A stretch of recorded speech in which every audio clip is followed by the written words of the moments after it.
going on? Dr. Mike T. Nelson here with my fancy massager.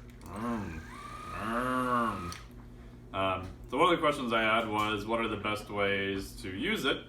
So I've had this for about like 4 weeks now, playing around with a bunch of different stuff. So I still like doing the RPR stuff first. So one of the questions is, what is the difference between doing RPR on yourself versus something like this? Well, this one basically just moves in and out. So you're getting basically a direct 90-degree force at a higher frequency. When I like to do RPR on myself, I'll take my hand, put my thumb just over the end of my fingers there. So for example, if I was doing my sternum, when I'm doing that, instead of trying to keep poking at it, I'm going to push a little bit on the tissue. I'm going to do kind of a circular motion, and I'm actually trying to get that tissue to slide around a little bit. So what you're getting is kind of two different effects. So personally, I found I still like doing the RPR first, and then after I've gone through and done the points that I want to do, I will use this little guy for some other stuff. So with this, what you're primarily getting is putting pressure on the tissue. So you are getting a fair amount of mechanoreceptor activity through the nervous system. You're probably getting some sort of force that's going to be applied to the tissue. Also, how much of that is actually tissue changes versus nervous system? It's probably more of a nervous system change, but you can get some changes in something's called GAG or GAGs, so glycoaminoglycans, which are kind of a little sticky fuzz between fascial planes in certain areas. So after I've done that, with this, I'll use it on the kind of the top middle part of the pectoralis, and then I'll go out a little bit into the shoulder joint. Again, make sure that nothing's painful. And then while I'm doing that on the top, I'll actually move my arm back.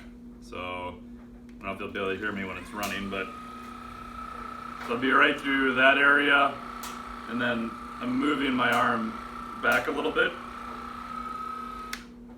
So I'll do that on both sides. Seems to work pretty good. For the other areas, obviously, I don't like doing visceral work with this. Not going to be fun. The side can be a little bit helpful.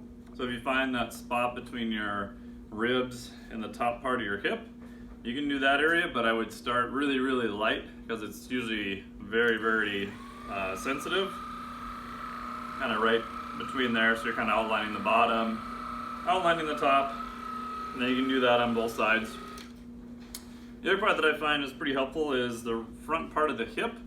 So if you're feeling this top sort of pointy part of the pelvis, what's called the ASIS, if you go down in front of it towards the outside, kind of right in that front part of the hip area,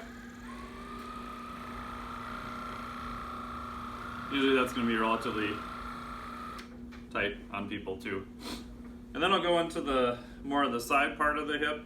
So what you're looking at here is you're going to have your IT band that runs down through here. TFL is going to be this little muscle at the top. So I'll do that area, and then I will kind of outline the IT band. So your IT band, if you find the side of your knee, it's going to be this band that kind of runs through there. And normally if you just kind of palpate around, that's going to be a little sensitive. So usually I do the top part, and then I'll go down like through kind of the top part of the IT band, and then kind of the bottom part through there. Normally I'll spend more time than that, but just to give you an idea. Also in the front part, the inside part of the quad, what's called the VMO area.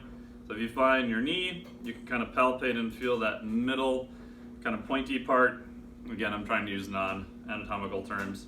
So if you take this part of your leg, kind of divide it in half, kind of that top part, kind of right through there.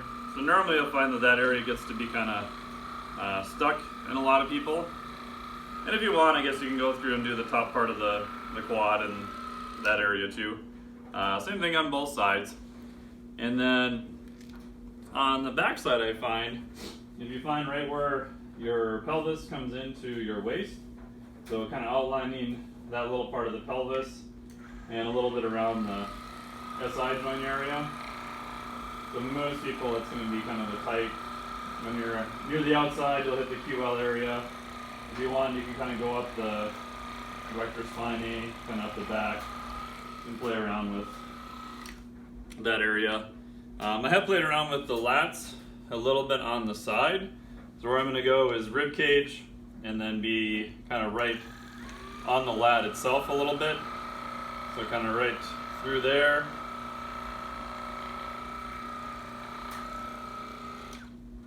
So those are probably the main torso areas that I would hit to start. In terms of length of time, hard to say, just until it feels better, movement's better.